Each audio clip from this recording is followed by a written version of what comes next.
And it's my pleasure to introduce our first student speaker today. Kayla completed both her bachelor's and master's degrees at Mississippi State University, where she studied blood parasites in North American songbirds. She has been a research associate in Dr. Michael Sandel's lab since 2016. Projects have included working with undergraduate students discovering soil bacteriophages and annotating the genomes, population genomics and phylogenetics of fish in North America and Lake Baikal in Siberia, and pathogen detection in fish in the United States and tropical regions, including French Guiana and Guadeloupe. Thanks for joining us today. All right, thank you. Can you hear me okay? Yep, sure can.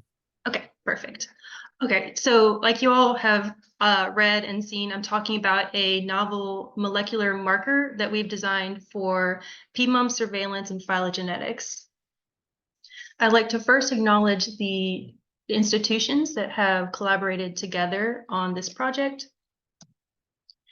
First, I'm going to outline a little bit about an introduction to Mycobacterium ulcerans, tell you about some existing detection methods for M. ulcerans and their shortcomings, and describe our novel detection method, which uses the PMUM plasmid. One species of Mycobacterium that you may be familiar with is Mycobacterium tuberculosis, which is the causative agent of tuberculosis, the deadliest bacterial disease in human history.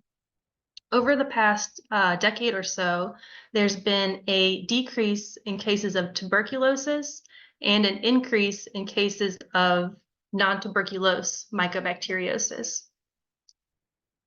Bruley ulcer is a type of non-tuberculose mycobacteriosis. It's also a neglected tropical disease caused by the bacterium Mycobacterium ulcerans. The disease manifests as these ulcers on the skin and in soft tissues. And while the route of transmission is unknown, it is expected to have a connection with an aquatic habitat. M. ulcerans are an acid-fast bacilli. They are slow growing, taking 2 to 6 months to reach a primary culture. The main molecule involved in the pathogenicity of the disease is a toxin called mycolactone. Mycolactone is a polyketide-derived macrolide, and it is also the major virulence determinant for M. ulcerans. So the ulcers that I showed you earlier are actually painless because mycolactone is associated with not only tissue necrosis, but an immunosuppressive cytotoxin.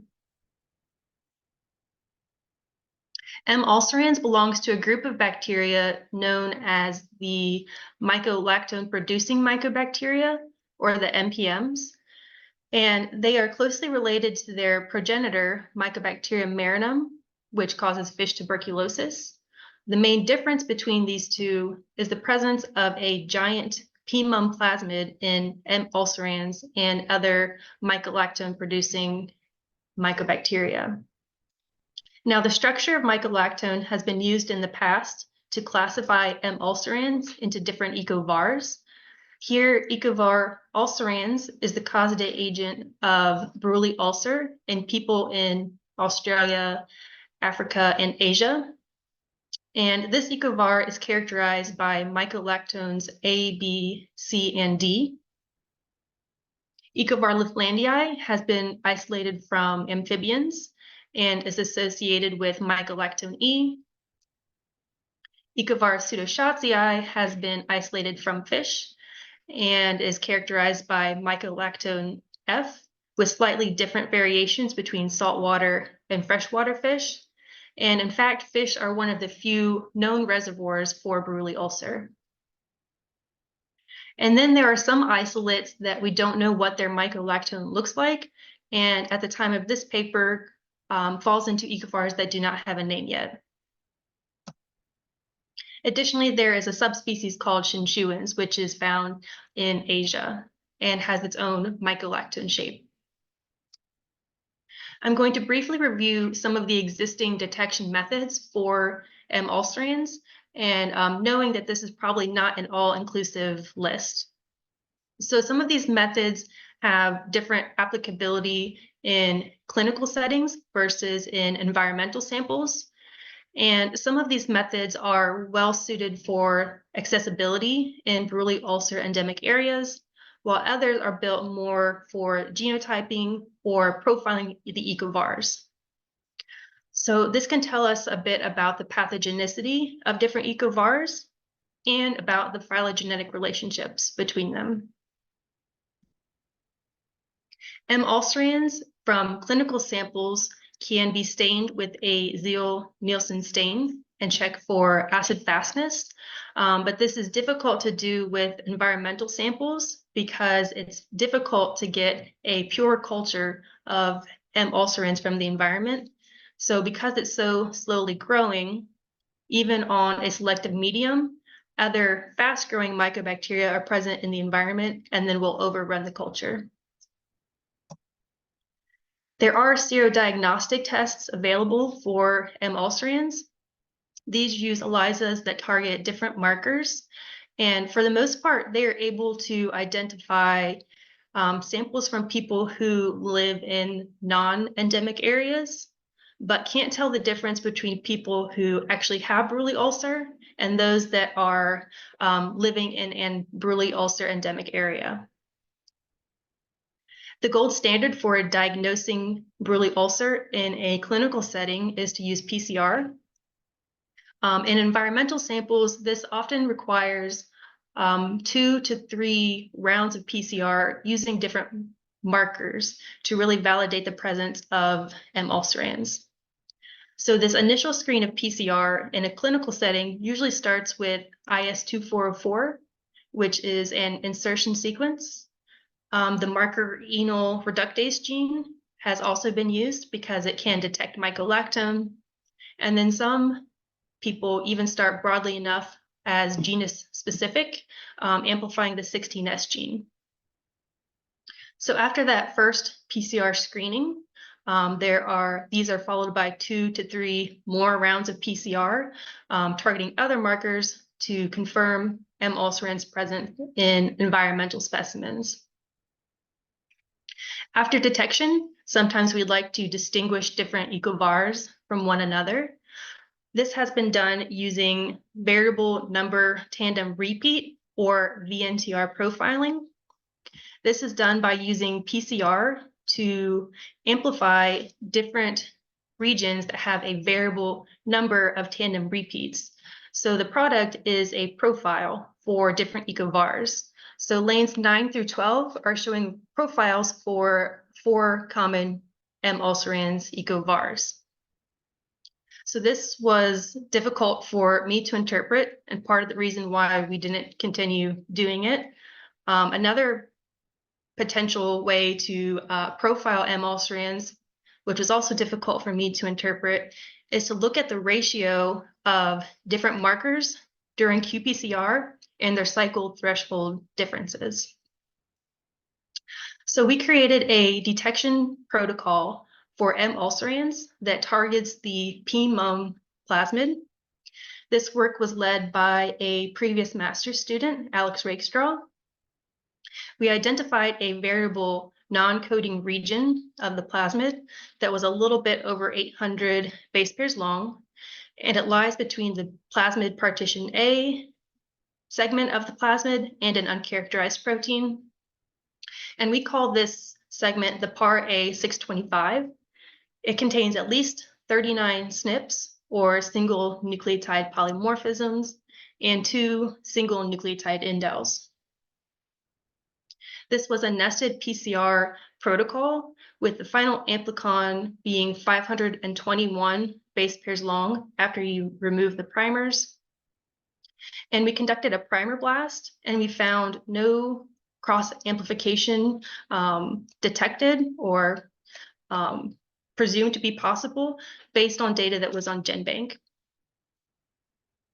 We also determined the limit of detection for the assay by testing the assay on 10-fold serial dilutions, and we found the sensitivity to be somewhere between 0.6 and 6 molecules, which is comparable to other markers like IS2404 and the enol reductase gene.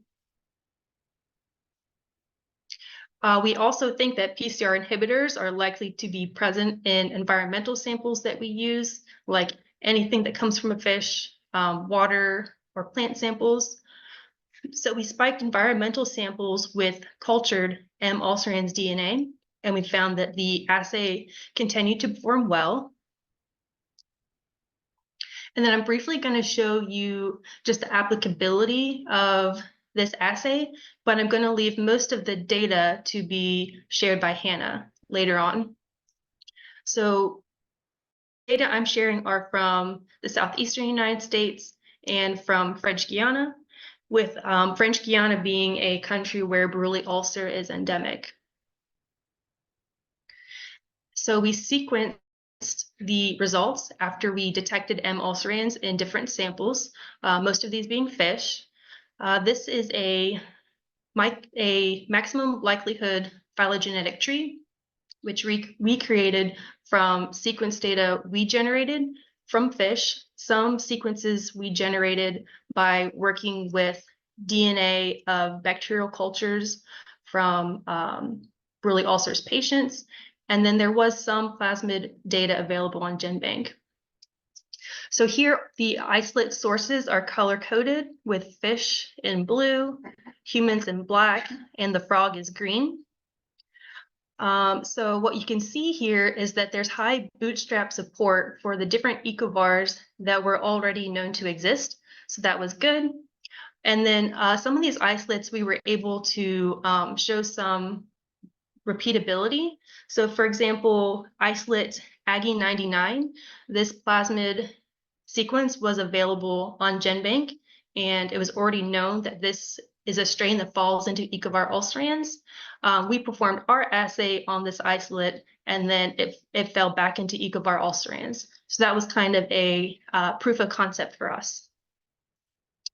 Another couple of takeaways here is that we show that these different ecovars are not restricted geographically, as was previously thought, and the ecovars are not restricted to different hosts, which was also previously thought.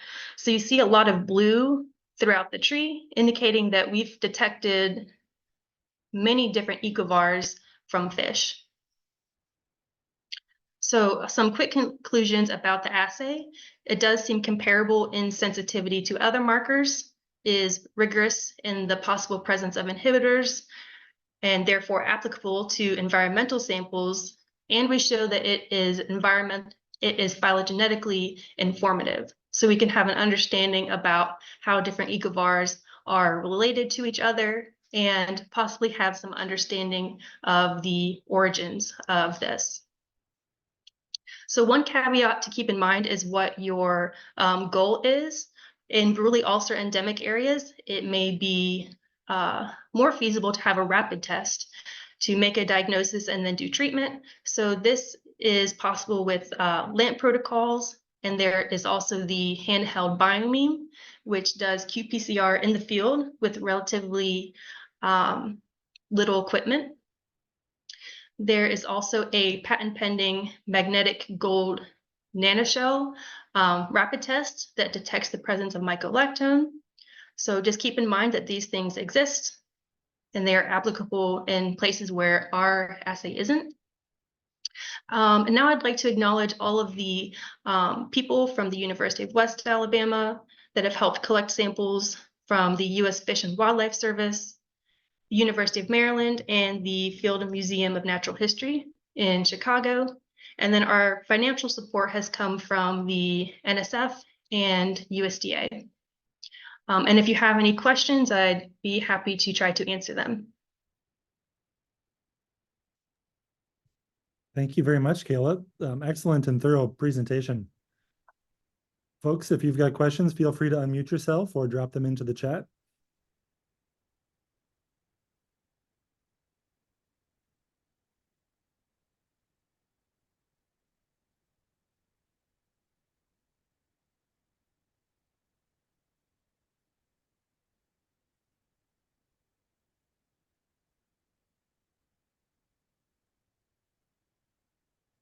Well, it's a quiet bunch today, Kayla. Well done. Right, thank you.